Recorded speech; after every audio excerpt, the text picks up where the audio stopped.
What's going on, everybody? Welcome to the Jesse Speaks podcast with my lovely wife, Tiara, and we're going to be talking about disciplining your children, or just parental guidance, I guess, in general. I think we need to talk about this, especially in this day and age where people are just letting their kids run around like crazy and not doing anything about it.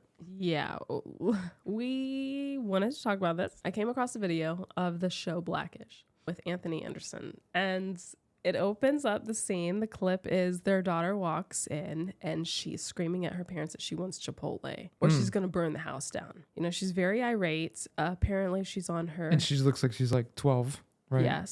Yes. Apparently she's on her P. We all know what that is. So basically the parents are like, well, I mean, Chipotle does sound pretty good. After the young little girl yelled at them. Yes. And I mean, it was rude. This kind of hit me in the wrong way. Like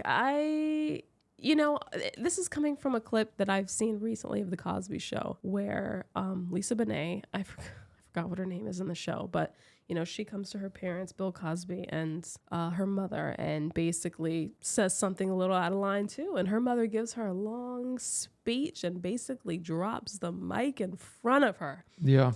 And I'm just like, yes, we all know we don't like The Cosby Show anymore because of Bill Cosby, but come on. There was still some good truths in there. I'm telling you, you don't let your kids talk to you like that. I don't care if you're on your P day or P week, whatever you want to call it these days. I don't care how you're feeling. I don't care. You don't disrespect me. No, you never disrespect. You don't talk to me like that. Mm-hmm. You don't tell me that you're going to get something. And You know what I mean? And you can even see the decline in the way that people were treating their kids and disciplining their kids back in the 70s, 80s, 90s, as opposed to where we're at now. And it's literally night and day. And you can even see the reflection of bad parenting through the kids. And people don't want to talk about that nowadays, but people are too afraid. Yeah. Well, I mean, forget that. I've even gotten to the point where I've been a little bit afraid. People are saying so many different things that are just an attack on parents. Mm-hmm. Don't bring your kids to restaurants where we're going to make you pay for everybody's meal. Don't bring your kid to the store. We had an incident the other day where we went to a store and somebody, our child was screaming. Our child's got a pair of lungs, by the way. Scream, by the way. He's a screamo band,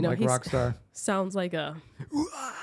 Everyone. He sounds like a mandrake from Harry Potter. I'm telling you, absolutely. And he makes you feel like your head's about to explode. And I completely understand, being a military veteran myself. People are out there with PTSD, whatnot. I get it. Yeah, and everyone's on high alert right now. You don't turn around and scream at me with my child. Like, I'm not embarrassed enough. Yeah. Like, I'm not already trying to figure out how quickly I can run out of the store with all my stuff after I haven't even paid for it yet. Yeah, that was that one guy. We were at the self-checkout. Yeah, and it's just like, how dare you? Why is it that parents have to feel embarrassed? It's sad that parents have to feel like they can't discipline their children, that they can't say what they need to say, they can't do what they need to do to raise these people up who are going to be in this world after us. Yeah, and we should also probably note to the people who don't have kids and they're listening in on this, when you have a 2-year-old or 3-year-old, you can only do so much because they don't retain everything. It's not like you just be like, sit down and be quiet. That doesn't exist.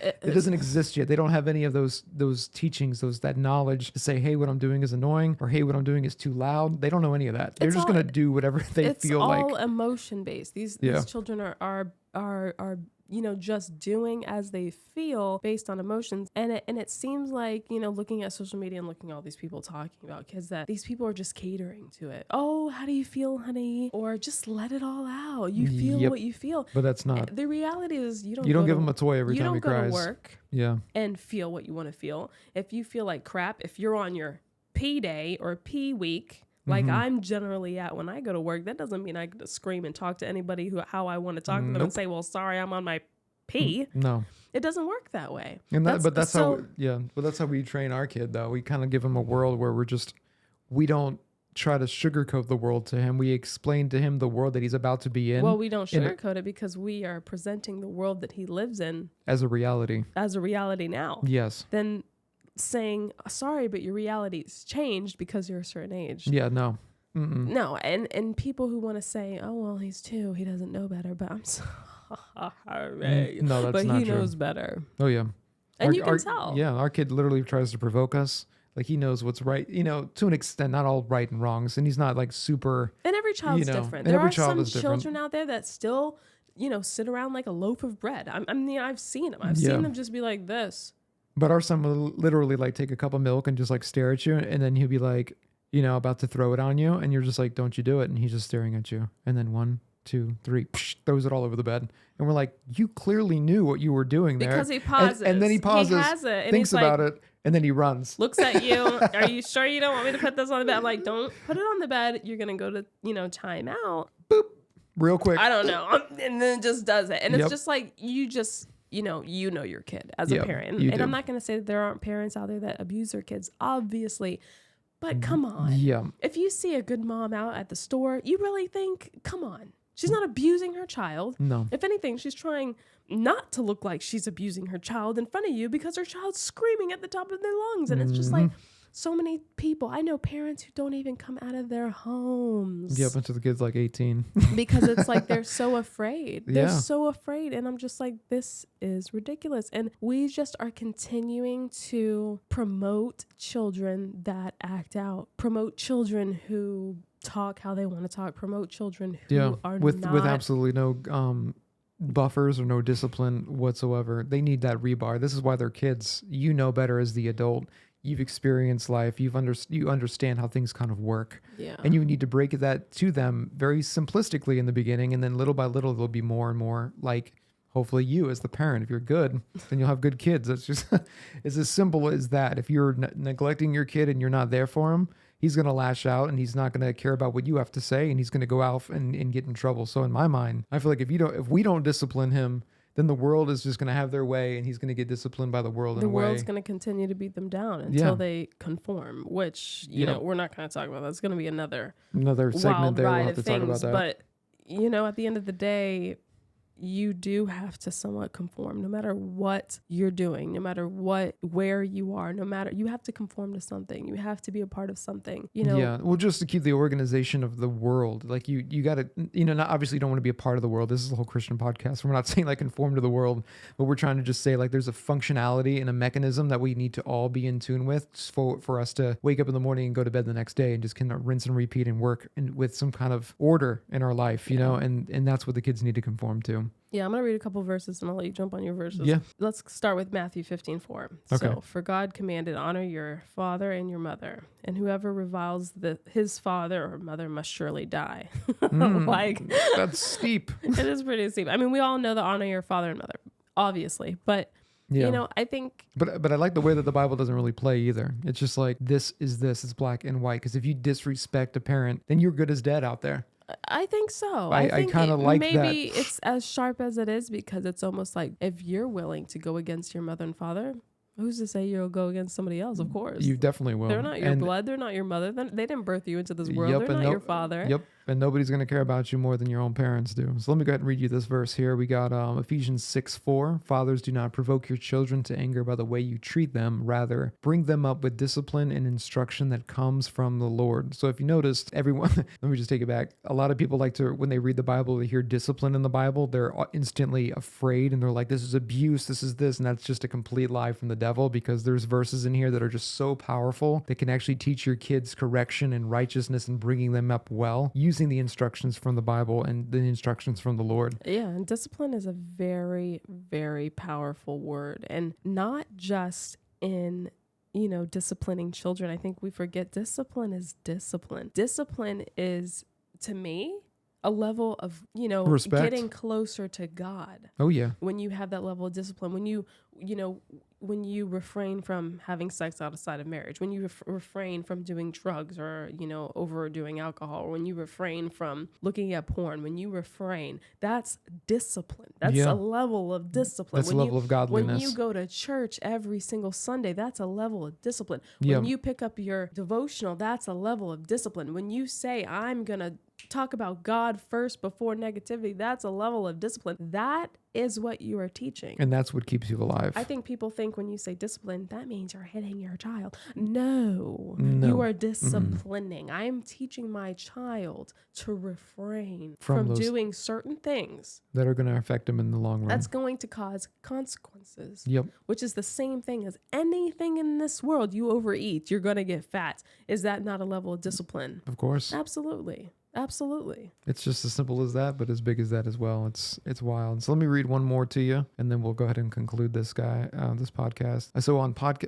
Proverbs 29, Proverbs 29:17 reads, discipline your children and they will give you peace. They will bring you the delights of your desire. So it just goes to show, like we need to discipline in a way where it's to not anger your kids, because we already read that in Ephesians. We're not there to provoke them into anger, but we need to explain to them, how to handle their emotions. Like whenever they act out, like you were saying before, when the kids start screaming, it's like we need to be the parents to put that into in an understanding for them to realize like, hey, we don't scream here. This is not a place for that. If you feel angry and stuff, it's okay to be angry. But if you're going to be angry, you need to funnel that in and hone that in something else to be more productive. Yeah.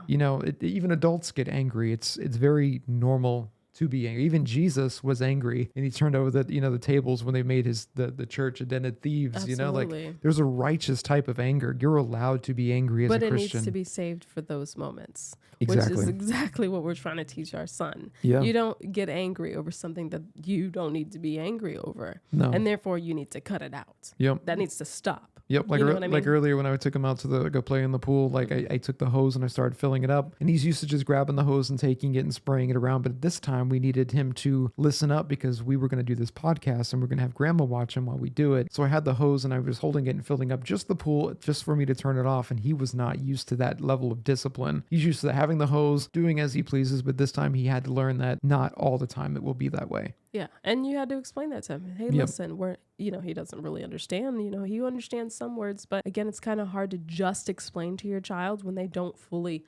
understand, and that gets hard, and that leads to frustration, and that leads to anger, and that is okay. That's anger that's happening. That's more so natural, but to be hitting and to be screaming and to be basically acting out as which our son does, which he does often, which is completely out of the ordinary. And it's just like, you need to learn not to do this. I talk to him like an adult. Yeah. And I do. And I give him affection when he needs affection. You give him affection when he needs affection. But the thing of the matter is that all these parents also are having speech impediments and issues with speech and not learning quickly enough. And it's because they don't talk to their children like adults. We talk to our kid, not to brag on him too much, but it's just a reality. He knows his ABCs. He knows all 9 of the planets. He can count to 30 and he's only 2. It's like he knows so much because we work with him constantly. And this also leads to the fact that he gets frustrated. And we're just talking about the negative side, like the 10%, but the 90%, he's amazing. He gets compliments and older parents and stuff and grandparents and stuff. They look at him and they're like, wow, he sits still. He's so articulate, for a 2-year-old. And he's so polite. And he's polite. He's got good manners. And we're just like, well, we only taught him about half of that. Yeah, the other half he started learning. He likes wait a to second. show out when he's in front of people. Yes, he does. Look how good I am. But the thing is that's also a sign if he knows better. Yeah. And of course they say that children act out 1,000 times, 1,000% more with their mothers than they do with anybody else. Yeah, and we know that's we're getting true. the raw footage of him. Yes, but I think that was really good. I think this is a really great podcast episode. And if you guys have any questions about anything that we just mentioned, and maybe you've been through it yourselves or have some experience, write it down in the comment section because we would love to hear it and read about it. I'm sure by you doing that, you'll help another parent out there because there's no manual for this except the Bible, basic instructions before leaving Earth. But this is about all we got, and every day we just are constantly learning. And I'm trying to be better than my parents and she's trying to be better than hers. And we hope that at the end of the day, with the favor of God, doing good. that we're doing good. And that's it.